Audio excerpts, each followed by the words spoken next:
excited about a sunny day, and I am particularly excited today because last year during Pride Day, it was brutally cold and it rained.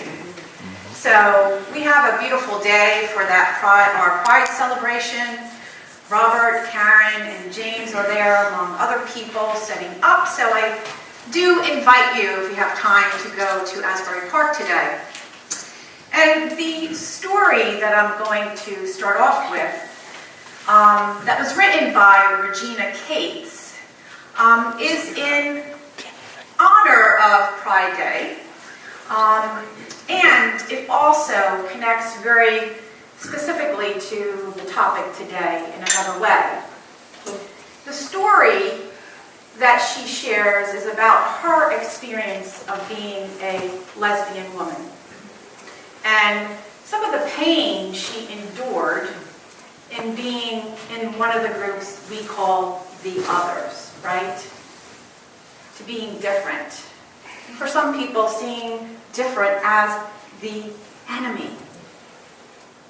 And not only did I choose it because it's Pride Day and she happens to be a lesbian, but regardless if she's gay, straight, Asian, black, white, Catholic, Jewish, her story transcends.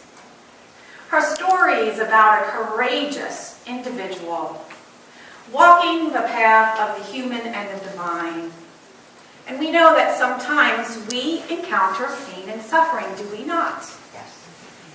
And her story is one where she allows herself to be the master alchemist, where she takes her painful experience, that experience of being abused and violated, all because she was a lesbian and all because she grew up in an environment where people forgot who they all were.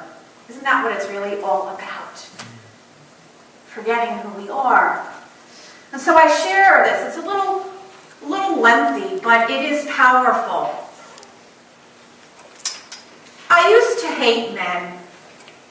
Maybe that is the stereotypical view men have about gay women, that we're men haters, diesel dykes, or frustrated spinsters. But my reasons for starting out life hating men stemmed from abuse I endured. My father was a jerk, strutting and abusing his patriarchal power, causing me, my sister, my mother, and grandmother to cry. A male babysitter molested me at age 11, who threatened to cut off my breasts if I dare tell a single soul. At 17, I finally confessed to my parents I was gay.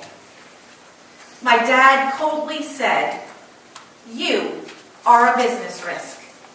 He then sent me to a local physician who also molested me before helping to lock me up in a psychiatric hospital. Raised in a strict, God-fearing fundamental church in the southern part of the United States, I was taught God is angry and mad. So winning the genetic lottery of being born a gay woman was basically a death sentence, since in the eyes of everyone in my life, I was already at the age of 5 in bed with the devil. The hatred I endured in the name of God was heartbreaking and lonely. My persecution was not isolated to church.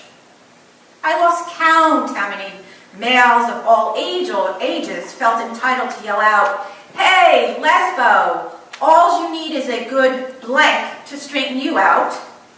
Or, "What the hell do you lesbians do without the goods?"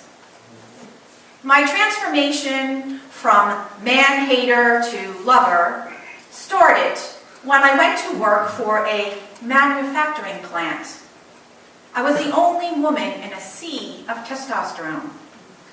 At first, I was horribly uncomfortable, expecting the guys to be the same jerks of my past. But over time, as the men shared themselves with me, I began to see a kinder, gentler, more respectful side of the male gender than I had ever been exposed to. Within a few months, I became one of the gang. And for the first time in my life, I felt genuinely accepted, and my heart began to open. Then a man of a rather large stature and his wife moved in next door to me. He was well over 6 feet tall, with hair to his waist, an artist who looked like a biker. Over time, we began chatting. He was calm, collected, intelligent, and kind.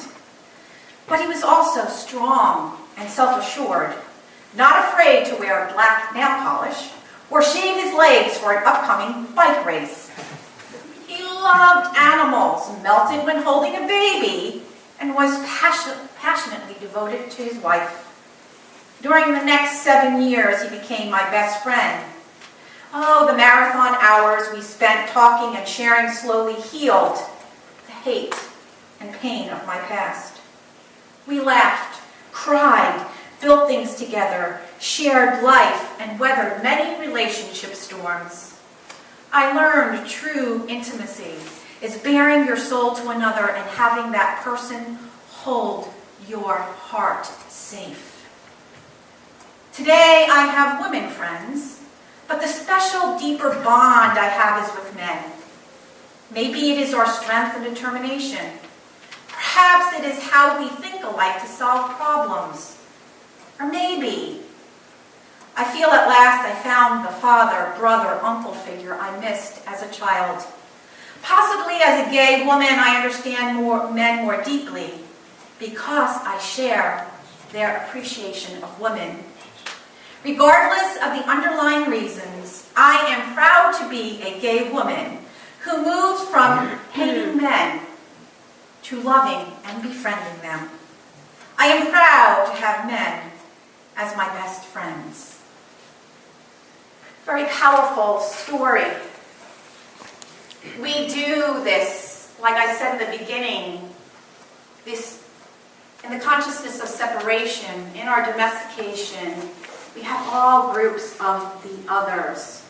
And we have stereotypes, like the biker guy who can't be warm and sensitive. Do we hold that? And we can go on and on. So I want to ask you, who's on your enemy list? And so as you contemplate that, because I'm going to ask it again at the end of the service, I want to clearly give you an idea of what an enemy is. An enemy is anything or anyone, any situation, place, person, or thing we perceive to be against us. Any person or thing or experience we perceive to be the cause of our suffering and unhappiness. Now, I'm not saying that we don't experience difficult things in our lives. And it is anything that we use as a reason that we are not living from our highest self. At age 50, I am still telling, this is not me, at age 50, I may still be telling you the story about how my father was rageful and how it affected my self-esteem. Rightfully so, it wasn't honoring. But if you stay connected to that victimhood, you are allowing yourself to be re-wounded over and over again. And at some point we have to, yes, feel the pain fully. But then we ask ourselves, I have to choose. I need to rise. I will no longer let this person or this situation to define who I am, because that is unchangeable. It can no longer be the reason why I am not successful in my life or am not in a happy relationship. Yes, that has maybe affected you. But now you choose. And Jesus, the master teacher, gave us a beautiful formula. There's a little Jersey City coming out. The master teacher, Jesus, gave us a beautiful thing to remember when we are face to face what we perceive as the enemy. And it is found in Matthew chapter 5, verse 44. Love your enemies. Bless them that curse you. Do good to them that hate you. And pray for them which despitefully use you and persecute you.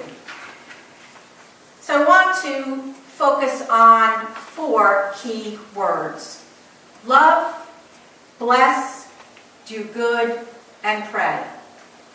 And I want to look at the metaphysical meaning beyond the physical, beyond our domesticated training of what those words mean, to the truth of them, to the truth of what the Master was speaking and preaching and giving.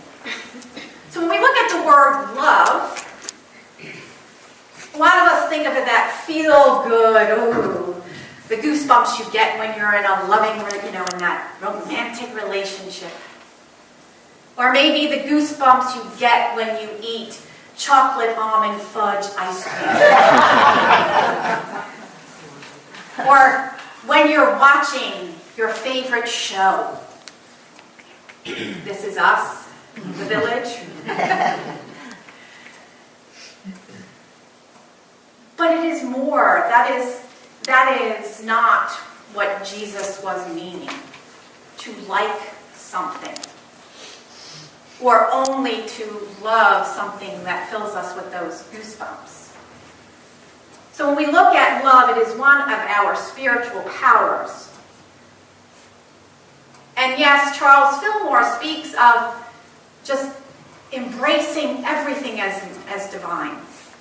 But when we look closely at that power, it is our harmonizing power. It is the power of attraction, of unifying. And it is about consciousness.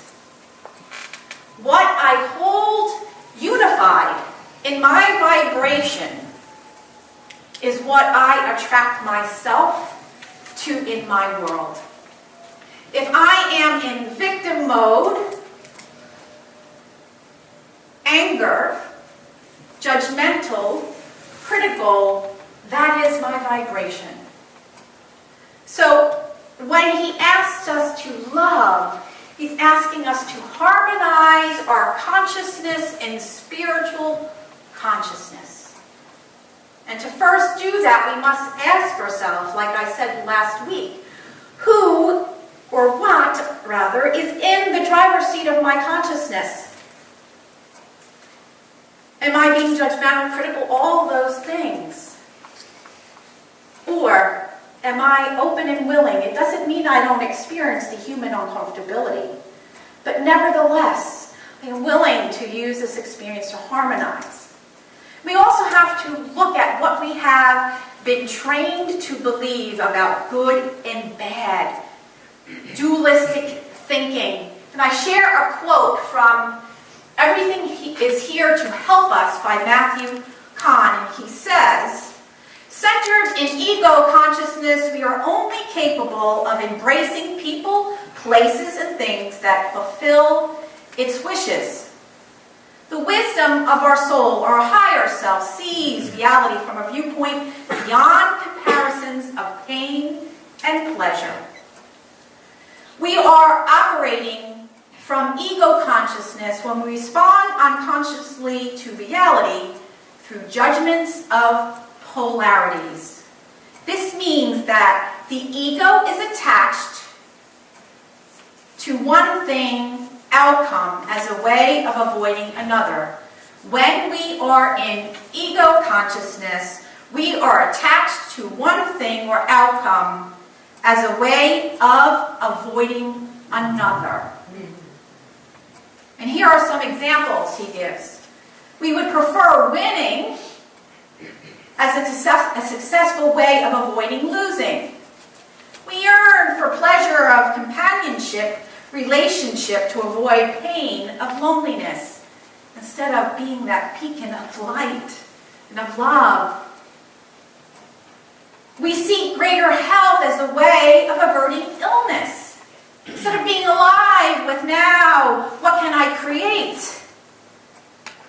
And we seek spiritual practices or healing modalities to chase each current concern away instead of embracing the fullness of humanity and my divinity.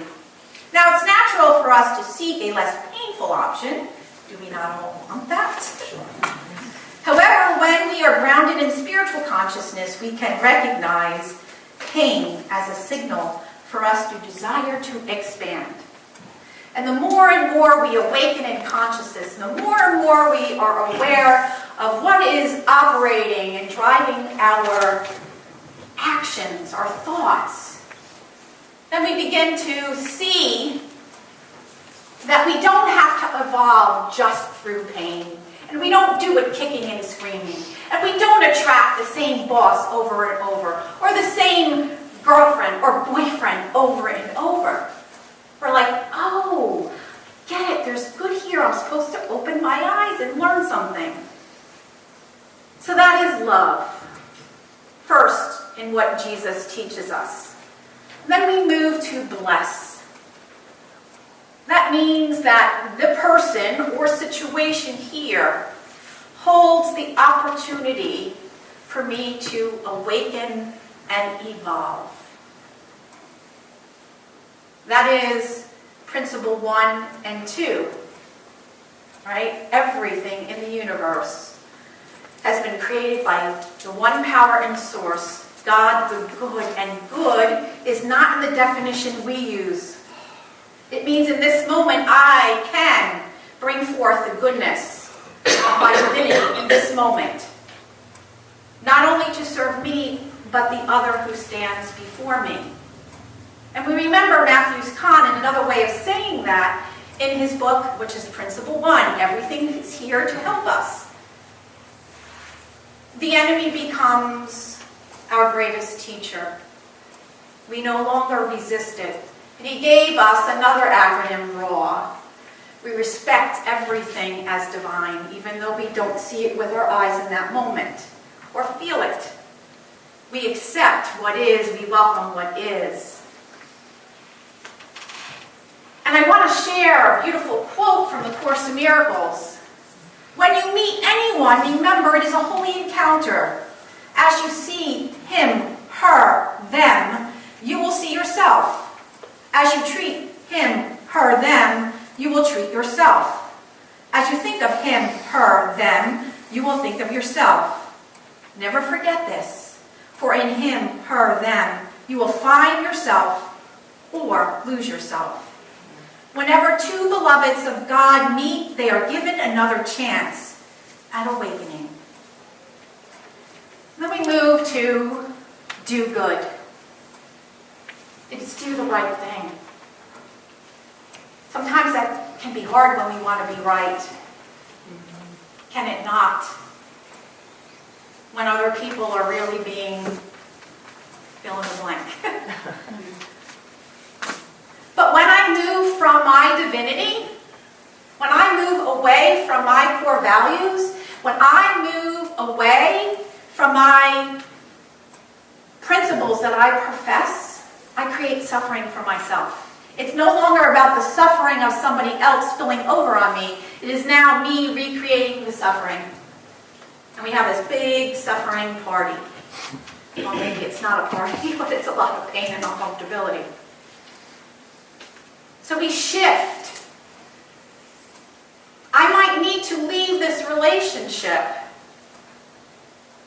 I might need to say no, but I am going to do it with all of my divinity, my respect, my respecting you, and I trust something greater in me that is at work.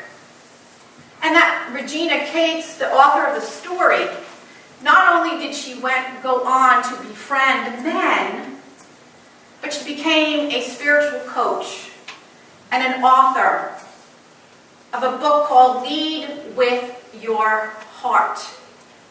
And now she is that masterful alchemist who transformed her suffering into light and now shares not her pain, but her light with the world.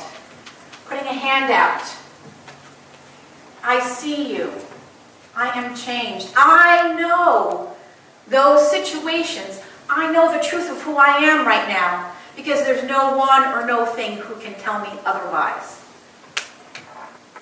And then we move to the last part, which is pray. And for us, we look at prayer as affirming the truth. It's plugging in. We plug in all of our electronic devices to make sure that they are all ready to go. So we need to plug ourselves in because we live in the world of five senses that tell us you have to get revenge, don't take that, don't be a doormat.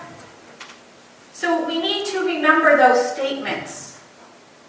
No one or no thing defines me. I'm willing to see you. Right now I'm having a hard time seeing your divinity. Kind of hate you. But I'm willing. That's the first place. I'm willing. Because then I'm aware of what's operating, right? And I can tell you over time, as you say those prayers, you transform.